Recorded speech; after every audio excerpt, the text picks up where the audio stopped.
শুক্রবার বরানগরে ব্যবসায়ীকে বাড়িতে ঢুকে মারধর, বাড়ি থেকে টেনে রাস্তায় এনে মারধর, আর এই ঘটনায় নেতা শঙ্কর রাউত আর তার দলবলের বিরুদ্ধে অভিযোগ। ইতিমধ্যেই 3 জন গ্রেফতার হয়েছে, আর এবার নেতা শঙ্কর রাউতকে তলব করলো বরানগর থানা। কথা বলবো সুবীরের সঙ্গে। সুবীর, শঙ্কর রাউতকে হাজিরা দিচ্ছেন বরানগর থানায় আজ?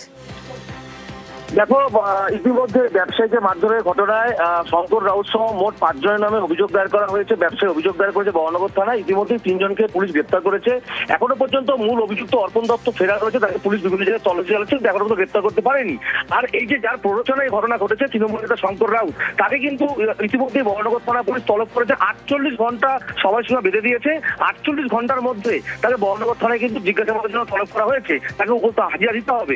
কিন্তু শঙ্কর রাউতের সাথে আমাদের কথা হচ্ছে, তিনি বলেছেন দলকে বলবেন, তিনি দল যেটা সিদ্ধান্ত নেবে সেই সিদ্ধান্ত অনুযায়ী তিনি কিন্তু সেই সময় মতো হাজিরা দেওয়ার জন্য যাবেন বরানগর থানায়। ধন্যবাদ সুবীর।